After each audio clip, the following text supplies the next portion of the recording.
Voici la montagne la plus haute de Thaïlande. C'est celle que je vais essayer de faire ce matin. Il est 9h15. L'humidité est encore présente sur la route. Donc il faut que je fasse gaffe. Ah bah zut alors. La route est bouchée. Ah bah mince alors. Bon, je vais essayer quand même, on verra bien. En fait, la route était bouchée simplement parce qu'il y avait un enterrement et que dans ces cas-là, il s'installe sur toute la route. Voici donc le mont Inatep qui, voilà, qui fait partie de ce que je dois faire aujourd'hui. J'espère que j'ai pris la bonne route.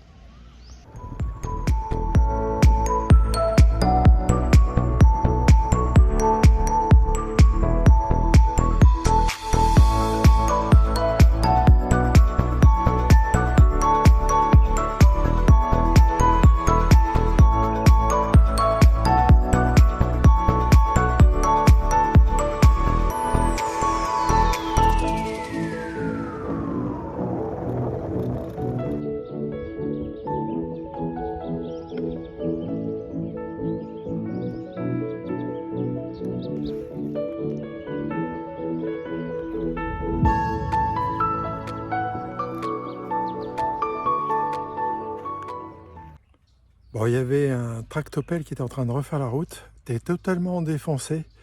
C'était pas une grosse portion, c'était petit, mais ça a été difficile à passer. Il m'a même aidé à pousser parce que j'arrivais plus à avancer et du coup la roue roulait dans le vide, la roue arrière.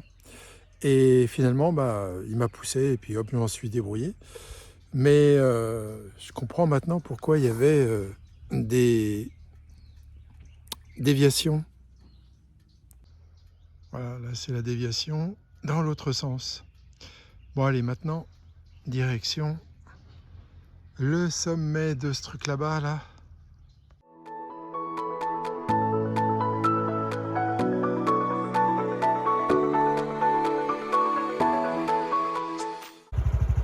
Bon, j'arrive bientôt au sommet. Il me reste plus que, je sais plus, 3-4 km. Alors en fait, je suis pas encore arrivé. C'est une pagode qui est sur la route. On va aller voir ça.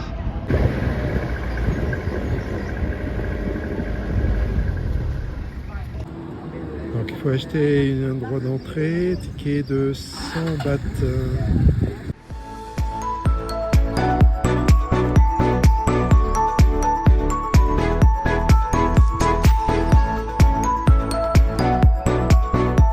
Allez, un petit peu d'exercice.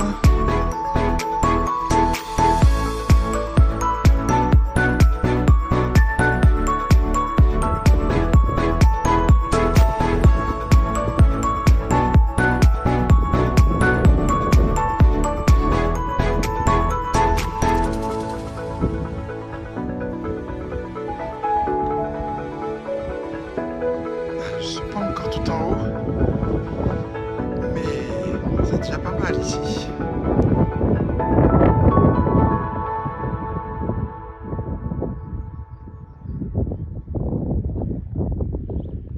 Bon, j'irai voir tout à l'heure là-bas.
Il y a même des escaliers mécaniques, c'est fou ça. Allez, on va faire le sport nous. C'est dommage, les nuages se sont invités.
Là, ce sont les navettes qui vont et qui viennent depuis l'entrée. Il n'y a pas vraiment beaucoup de distance, mais bon, ils ont fait un système de navettes.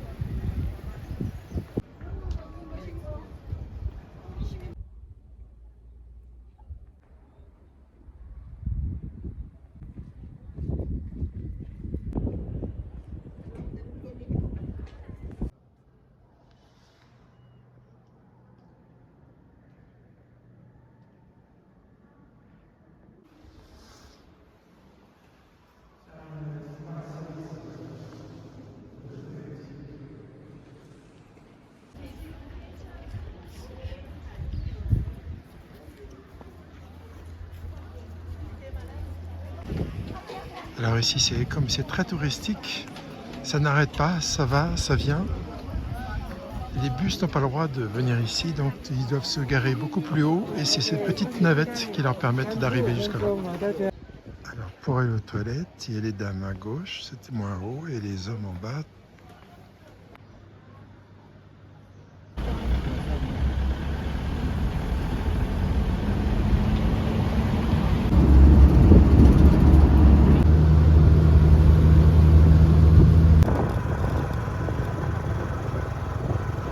Arrivé au point culminant de la Thaïlande.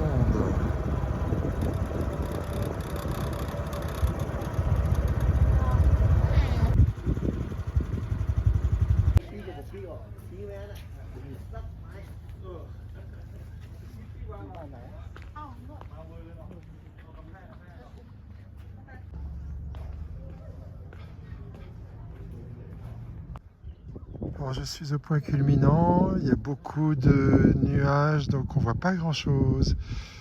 Mais bon, voilà. Alors, ils vendent du lait frais, enfin du lait chaud, ou du ginger ale. J'hésite entre les deux, moi.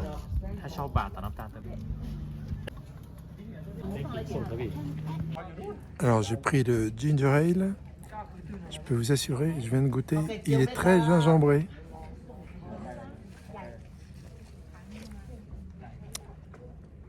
Mais très bon. Il fait 14 degrés, je comprends maintenant pourquoi j'avais un peu frais sur la moto.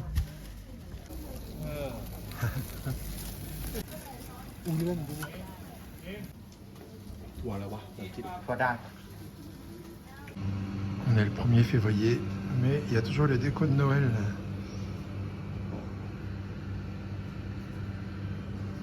Bon, je vais m'asseoir là, je me suis acheté un petit machin là, fourré à la viande. Bon, le thé au gingembre là, il arrache. Adieu.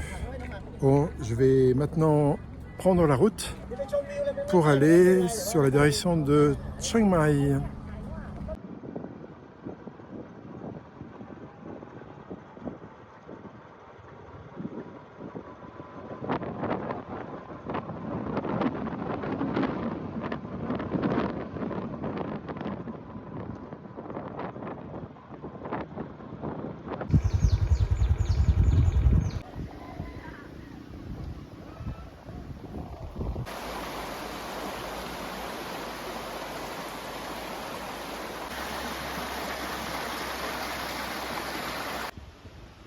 Alors c'est un camping au bord de l'eau, donc je vois des tentes là-bas, et puis ils louent aussi des petits mobil-homes.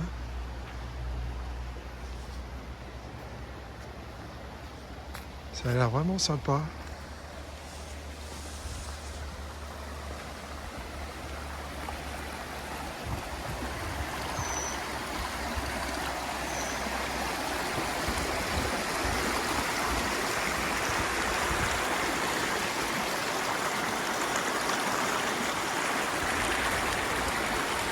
Enfin, c'est des tentes en fait. Mais c'est cool.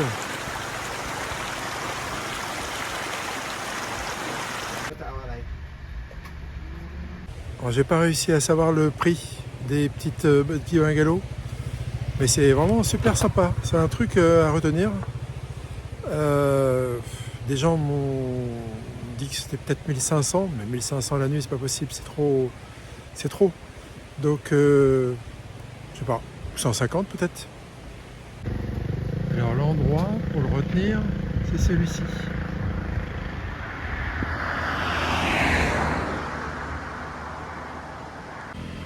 Alors Google Traduc me dit que ça se traduit vue sur Chonburi.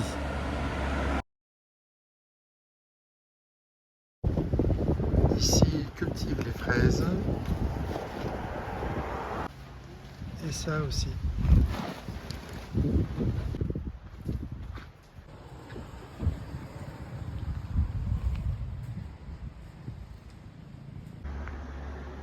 Des pompes à essence self-service.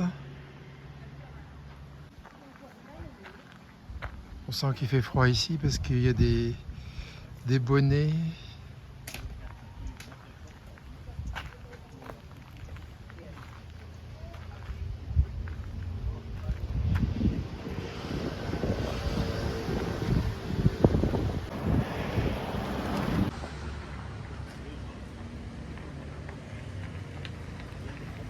Très joli. Alors ici c'est un marché communautaire de la communauté Hmong.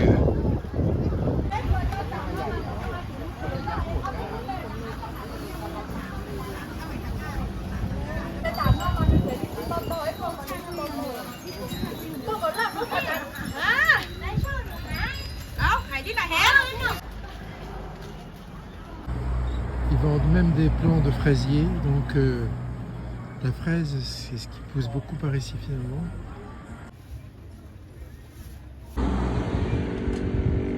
Alors je vais manger ici, je vais commander un plat à base de poulet frit. Voilà. Et ils sont en train de cuisiner là-bas.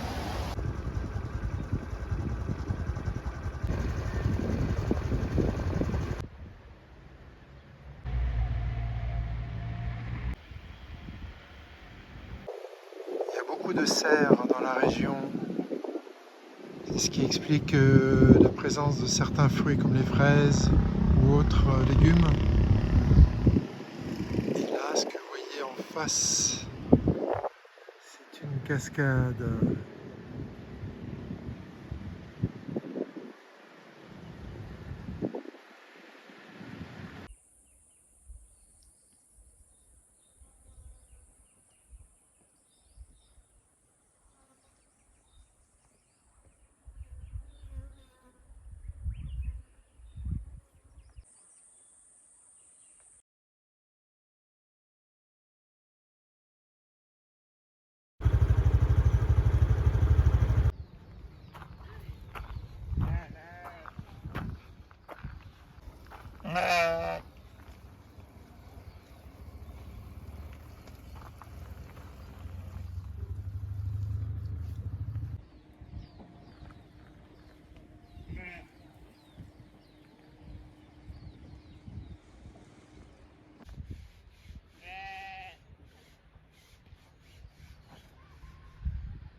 Je me suis arrêté tout en haut d'une côte là et j'étais attiré par ce marché assez original.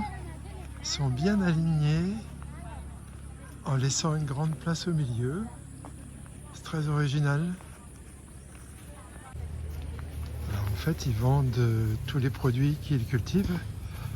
J'ai vu plein de serres, plein de serres dans les environs. Ça se voit avec leur couverture plastique. J'espère que ça ne va pas faire comme en Espagne où après les plastiques ils les laissent tomber.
Nous voici arrivés à destination et la chambre que j'utilise dans le même hôtel que j'avais pris avant de partir pour la boucle. Donc il y a tout ce qu'il faut, tout le grand confort. Je me suis déjà un petit peu installé. La douche, je viens de la prendre, elle est succulente. Voilà, tout y est, ça va être génial. Je vais pouvoir me reposer parce que là, j'ai quand même eu, combien? 7 jours? 7 jours de route. Ça, c'est un très grand centre commercial, très connu à Chiang Mai. Et il y a un petit marché de nuit, là, dehors. On se croirait presque à Montmartre.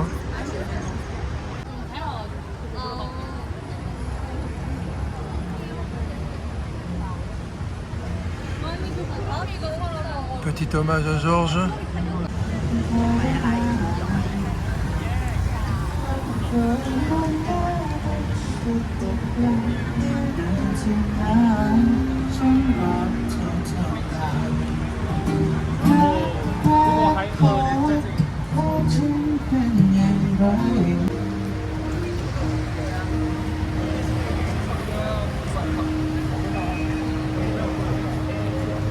C'est un quartier très animé, très recherché apparemment.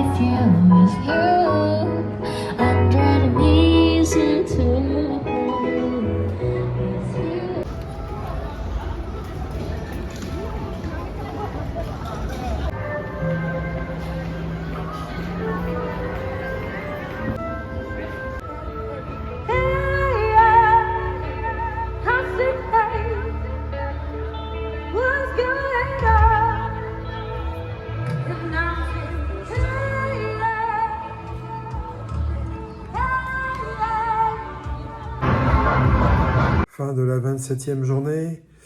Eh bien, c'était super, vraiment.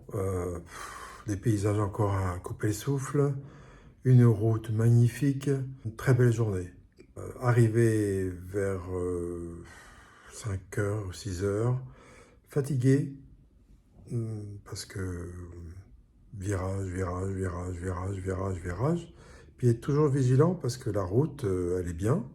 Et de temps en temps, pof, un petit truc, un petit trou, je ne sais quoi. Donc, faut être simplement vigilant. Les bousses de vache, les gravillons peut-être de temps en temps, des virages de temps en temps très serrés comme des belles épingles de cheveux. Voilà. Et maintenant, après la soirée à visiter un petit coin très prisé, maintenant je suis revenu à l'hôtel et je vais me reposer. Demain, on verra de quoi il sera fait. Allez, ciao!